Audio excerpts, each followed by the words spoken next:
Voice over video பண்ணணும் நானும் சொல்லி பல மாதம் ஆச்சு. இன்றைக்கி தான் என் மனசு எல்லோரும் ஏமாத்துகிற மாதிரி ஏமாற்றிட்டு தெரியாத இன்றைக்கே ஒழுங்காக பண்ணுன்னு சொல்லிச்சு.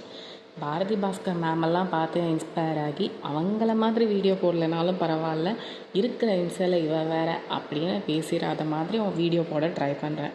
ஆக்சுவலாக என் பாப்பா பிறந்து என்னையோட 3 years ஆச்சு. என் லைஃப்பில் நான் பண்ணதுலேயே நல்ல விஷயம்னா என் பாப்பாவை பெற்றுக்கிட்டது தான். 3 years முன்னாடி இந்த நேரம் பெயின் வந்துடுச்சுல்ல, இந்த நேரம் ஆப்ரேஷன் தேட்டர் போனோம்லன்னு மெமரிஸ்குள்ளேயே ஓடிட்டே இருக்கேன். நான் ரொம்ப ஆசைப்பட்டது கேர்ள் பேபி தான் வேணும்னு. அதே மாதிரி கேர்ள் பேபி பிறந்துருச்சு. எல்லோரும் பாய் பேபி தான்னு சொன்னப்போ ஐ வாஸ் வெரி கான்ஃபிடென்ட் இவ கேர்ள் பேபியாக தான் இருக்கும்னு. ஆப்ரேஷன் தியேட்டரில் அனஸ்தேஷியா கொடுத்தப்போ கூட நான் தூங்கலை. டாக்டர்கிட்ட பேபி வந்துருச்சான்னு கேட்டுட்டு இருந்தேன். ஃபர்ஸ்ட் டைம் அவளை என் கண்ணமாக ஒட்டி வச்சப்போ அந்த அழுகிற சவுண்ட் உள்ளே என்னவோ பண்ணிடுச்சு. அதை எக்ஸ்பிளைன் கூட பண்ண முடியாது.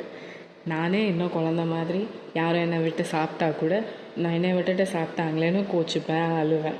ஆனால் எனக்கு ஒரு பேபியா அப்படின்னு ப்ராசஸ் பண்ணுறதுக்குள்ளே இந்த 3 years ஓடிடுச்சு. நான் பர்ஃபெக்ட் மதர்னுலாம் சொல்லவே மாட்டேன். நான் அவளை வளர்க்குறேனோ இல்லையோ, but she is moulding me. அவள் அழுகிறப்போ அடம் பிடிக்கிறப்போ கன்வின்ஸ் பண்ண தெரியாமல் நானும் சேர்ந்து அழுதுருவேன். இன்னும் நிறையவே சொல்கிறேன். Till then stay tuned. Happy birthday தங்கம். தமிழ் போல் வாழ்க வளர்க.